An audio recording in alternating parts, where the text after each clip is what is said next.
Hrithik, Rahul Singh, nice Kumar, श्रुति, बहुत बढ़िया, सारे हैट्रिक अच्छे से बना बाहर रहे हैं। या गलत अपनी नहीं है, क्षमता गलत से हो जाए ज्यादा कोई गलती नहीं है, काम क्योंकि गलती होना कोई बड़ी बात करना। नहीं, सीख रहे हैं तो गलती हो सकता है, ट्राई करेंगे ना, है ना भाई?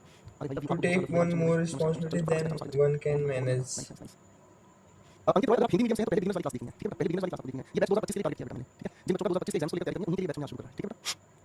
शाबाश लो भाई, से प्यार दीजिए, सारांश में, थैंक यू भाई। आ जाओ, अब मेरे साथ मिलके एक एक पहचान बेटा, देखो रमन वांटेड, रमन ने कुछ चाहा है, तो जो चाहा है एक्शन हुआ, वर्ब हो गई भाई, है ना। अगला सवाल है she was ill because, sir यहाँ तो रीजन बता रहा है, मतलब ये क्या है, दो अलग अलग बातों को जोड़ रहा है, कंजंक्शन हो गया बेटा। 10 नंबर का ये टेस्ट है, 10 में से आपको जो है स्कोर जरूर बताना बाद में, ठीक है ना, ये कंजंक्शन हो गया भाई, है ना। चलो भाई यहाँ लिख देता हूं दोबारा, कंजंक्शन हो गया बेटा। Delhi is a crowded city, एक बात मुझे याद दिलाना भाई, नाउन से पहले आकर नाउन की विशेषता बताने वाले को हम क्या कहते हैं, मैं भूल गया यार, नाउन से पहले आकर नाउन की विशेषता बताने वाले को क्या कहते हैं, कमेंट करके बताइए आपसे। तो एडजेक्टिव कहते हैं, आपको सिटी से पहले आकर इसकी विशेषता बताने वाले को, है ना। अगला सवाल है he can speak on this topic, sir बोलना और टॉपिक को रिलेट कर रहा है कौन, सर प्रेजेंटेशन है ना। अगला सवाल है आउच आउच आउच, तो सर फीलिंग को बताने वाला शब्द है, इंटरजेक्शन हो गया सर जी, है ना। इधर हमारे सामने लिखा आर्म, बाजू, मेरे शरीर के अंग का नाम है, तो ये अपने क्या हो गया, नाउन हो गया। माय फ्रेंड स्पोक वेल, मेरे दोस्त ने बोला, बोलने में एक्शन हुआ, तो ये वर्ब हुआ।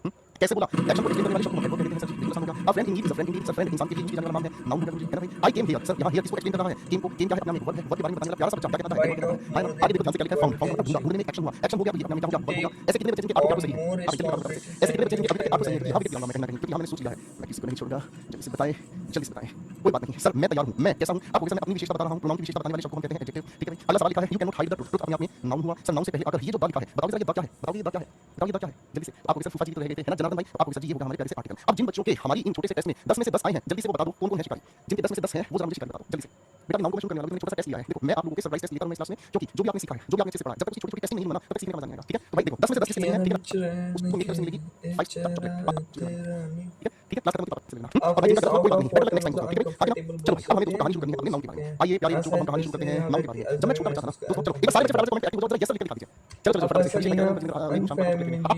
चॉकलेट नहीं, सिलेक्शन के बाद मेरे साथ चाय पीने का नाम है, ठीक है, ये फाइनल जाना है, ठीक है ओके भाई। अब मैं छोटा बच्चा था भाई, आप मेरे स्कूल में पढ़ता था, मैं स्कूल में होता था, मैं स्कूल में क्या होता था, नोन होता था, ठीक है ना। अब जब मुझे आवाज सुने नोन नहीं नाउन, बचपन की बात याद आ गई यार, है ना, बचपन की बात याद आ गई। नाउन की डेफिनेशन बचपन में पता कैसे पढ़ते थे, noun is the name of a person, a place और अ थिंग, है ना भाई। बचपन में बचपन में भाषा हमने पढ़ी है ना, किसी व्यक्ति स्थान, बचपन में किसी ओए नाउन की डेफिनेशन बताओ, मैं उसको noun is the name of a person place और थिंग, है ना। किसी को संज्ञा, किसी व्यक्ति वस्तु स्थान आदि के नाम को कहते हैं, यही है ना भाई। बचपन में यही पढ़ा भाई, आओ आपका बचपन ताजा करते हैं, है ना, ठीक है। मैं आपके सामने 3 सेंटेंस लिख रहा हूं, नाउन पहचान कर दिखाओ फटाफट से, Blow one's own trumpet or horn. अपने मुंह मियाँ मिट्ठू बनना अपनी प्रशंसा होगा. Blow one's own trumpet or horn. To take proudly about one's achievements. ACHIVE चलो इन तीन सेंटेंस में नाउन पहचान के दिखाओ, देखो धीरे धीरे जो बच्चा सीओ लेवल से है उनको जरूर आंसर है, जो बच्चा ये कहता है सर मेरी इंग्लिश वीक है, ठीक है। अब जो बच्चा ये कहता है सर मेरी इंग्लिश वीक है, वो बच्चा ना आज से बस मेरे लिए कह देना कि सर वीक नहीं, आज से मैं एक चीज समझ लूंगी आपको कि मेरी इंग्लिश ठीक है, क्यों, क्योंकि जब से गोपाल वर्मा मेरे साथ है, ठीक है ना, गोपाल वर्मा मेरे साथ है, ठीक है भाई। ओके भाई, अब मैं आप लोगों के साथ आ गया हूं, तो अब मैं आप लोगों को वीक नहीं छोड़ूंगा, ठीक है। हां क्योंकि पता क्या होता है, जब हम अच्छा काम करने जाते हैं ना, तो पहले ही मन में ये डाउट आ जाए, पहले ही मन में ये आ जाए यार मेरे से तो नहीं हो पाएगा, वो काम तो बनता नहीं है, ठीक है। मेरे पापा हमेशा एक बात कहते थे भाई रोते जाओगे मरे की खबर, ठीक है। सही जो इंसान रोते हुए जा रहा है ना हमेशा मरे हुए की खबर लेगा, इसलिए भाई साहब एक सीधी बात नहीं बना लो, आज से कोई बच्चा ये नहीं कहता मेरी इंग्लिश वीक है, आज से आपको कहना सर मेरी इंग्लिश ठीक है, मेरे गोपाल वर्मा से बस, फिर देखो तुम्हारी जिंदगी कैसे बदलता हूं, ठीक है भाई, है ना। चलो बेटा, तो भाई अब बताओ ध्यान से, सबसे पहले इंसान का नाम देखा, ये नाम होगा, यहाँ पर वस्तु का नाम होगा, ये नाम होगा, है ना भाई। यहाँ पर लड़का नाम है, एक लड़के का नाम के लिए यूज कर सकते हैं, है ना। आगे से किसी इंसान के काम के लिए उसका नाम होने का टीचर नाम हुआ, अरे है ना। ईशा किसी इंसान का नाम हुआ, है ना। स्थान का नाम क्या हुआ बेटा, स्कूल होगा, अरे है ना, ठीक है भाई। अच्छा मैं बात पूछूं तुमसे, हमारे दिन में आ गया बेटा, निशान पे क्लास खत्म होने के बाद आपको मिल जाएगा बेटा निशान, ठीक है ना। अब आपके दिमाग में सवाल ये आएगा कि सर जी नाउन से पहले अगर नाउन की विशेषता बताने वाले कौन क्या कहते हैं, देखो मैं बीच में बार-बार आपसे सवाल पूछूंगा, आपको बस तैयार रहना है कि आपके हाथ से कोई भी सवाल छूट ना जाए, आपको आंसर बताते हुए चलना है। जल्दी से बताइए बेटा कि सर नाउन से पहले अगर किसी विशेषता बताने वाले कौन क्या कहते हैं, आप रुको, पिंकी बताइए, पिंकी कहां है, आ रही पिंकी बता रही है कि सर जी इसको कहते हैं, ठीक है। ये तो बचपन की बात है, ये तो बचपन की बात है, अब हम हो गए हैं बड़े, है ना, अब हो गए हैं हम मुझे बताइए, है ना भाई। अब हम बड़े हो गए हैं, हमारा अब क्वेश्चन देखिए भाई कल जाना चाहिए, ऐसे कोई काम चाहिए, बचपन की बातें हैं, बचपन की बातें हैं, तो मेरे बच्चों अब बड़े हो गए हैं, अब माहौल बदल गया है, है ना भाई साहब। अब चीजें भी बदल गई हैं, माहौल भी बदल गया है, इसका मतलब अब हमें कॉम्पिटिटिव लेवल पर नाउन कैसे पूछा जाता है। आओ दोस्तों कहानी को शुरू करते हैं, आओ बच्चों। तो भाई पिंकी से ही सवाल शुरू करवा देते हैं, पिंकी चलो फटाफट से क्या पढ़ाएंगे आज, पिंकी ने बताया नाउन पढ़ाएंगे आज, है ना भाई। आज अब ध्यान देना इस बात पर, बहुत बहुत बहुत ज्यादा इंपॉर्टेंट है, ठीक है जी फाइन, चलिए आ गया। अब मेरे बच्चों ध्यान से देखने की कोशिश करना, मेरे बेटा यहाँ हमारे सामने नाउन को सीख रहे हैं कॉम्पिटिटिव लेवल पर, ठीक है ना। और कॉम्पिटिटिव लेवल पर नाउन को सीखने का मतलब हमें समझ में आना है, हम इसको सीखने की कोशिश करेंगे फंक्शनल लेवल पर, फंक्शनल लेवल पर किस तरह सीखेंगे, फंक्शनल लेवल पर। फंक्शनल शब्द किससे बना है, बताओ जरा, फंक्शनल शब्द किससे बना है, आपको फंक्शनल शब्द बना है फंक्शन से। अब चलो फंक्शन की हिंदी बताओ, चलो फंक्शन की हिंदी बताओ, जल्दी बताओ फंक्शन की हिंदी बताओ जल्दी से। ऋतु आदेश दी है, बाबू सिंह, चंदन कुमार, खुशबू यादव, चलिए चलिए, चंदन कह रहा है मुझे भी साथ लेकर चलिए, अरे तुम सारे मेरे साथ यार, खुशबू यादव जल्दी से बताओ बेटा। शाबाश। तो आप कहेंगे सर फंक्शन का मतलब होता है किसी भी चीज का प्रयोग कैसे करना है, यानी कि यूज कैसे करना है ना भाई। अरे हाँ ना, इसका मतलब फंक्शन का मतलब हमें समझ आता है किसी भी चीज का प्रयोग कैसे किया गया, ठीक है ना, प्रयोग कैसे किया गया, इस चीज को हमें ध्यान से देखना होगा, इस चीज को हमें ध्यान से देखना होगा, बड़े ध्यान से इसको समझने की कोशिश करते हैं। एक बात बताऊं दोस्तों, आप सभी के घर पर एक ऐसी चीज रखी हुई है जिसे हम लोग क्या कहते हैं, क्या कहते हैं, इसे हम कहते हैं, ठीक है भाई साहब, चाकू, ये कहते हैं, है ना भाई, है ना भाई रामाशीष भाई, आप कहते हैं आपने सही कहा, हम इसे कहते हैं चाकू, इसे हम कहते हैं नाइफ, है ना। अब मेरे दोस्त हमारे घर पर ये चीज हमें देखने को मिलती है, ये एक ऐसी चीज है जिसे हम फल सब्जी हो सकता है, पैकेट हो सकता है, कोई भी रसीद काट लेना, ठीक है। तो भाई जब हम इससे किसी भी चीज को मतलब फल सब्जी या किसी भी चीज को काटने का काम करते हैं, तो आज से नाम चाकू काट देता हूं, ठीक है भाई साहब, आज से नाम मैंने रखा मैं चाकू नहीं करता, काटता था, ठीक है भाई साहब। अब सर ध्यान से समझिएगा, अब ये जो चाकू नाम की चीज को मैंने रखा है ना, तो भाई साहब आप अगर इसी चाकू को लेकर, अगर दोस्त आप इसी चाकू को लेकर, अगर मान लो हमारी क्लास में आकाश लाल गाड़ी में खड़ा है जो भाई बना थे, अगर मान लो आपके सामने आकाश आ जाए, तो आप आकाश को काटू से उड़ा दोगे, तो आप ये बोलोगे सर जी चाकू क्या हो जाएगा, हथियार हो जाएगा, है ना, ये तो हथियार हो जाएगा, है ना, ये अपने हाथ में हथियार हो गया, है ना। तो भाई साहब इसका मतलब ये हुआ कि चीज एक ही है लेकिन इसका प्रयोग करने पर डिपेंड करता है कि क्या बन जाए, है ना। ये मतलब भाई साहब चाकू काटू बन सकता है अगर हम इसका फंक्शनल लेवल हमें समझना है, हमें नाउन को हमें सारे पार्ट्स को फंक्शनल लेवल आपके सामने समझना है। तो दोस्तों जब फंक्शनल लेवल पर हम लेकर चल रहे हैं तो इसका मतलब किसी भी शब्द को आप हिंदी में लिख पाएंगे, है ना, ठीक है। आप उस लिखे शब्द का प्रयोग समझने की कोशिश करना, ठीक है ना। तो नाउन का प्रयोग वाक्य में कैसे होता है इस चीज को समझने का काम करेंगे। तो बाबू नाउन का जब हम प्रयोग करते हैं ना, तो नाउन के प्रयोग के आधार पर हम इसकी छोटी सी डेफिनेशन आपके साथ मिलकर पढ़ेंगे। क्या भैया आप कहेंगे मीनिंग वर्ड, क्या कहेंगे भैया मीनिंग वर्ड, नाम बताने वाला कोई शब्द। अब दोस्तों नाम तो हम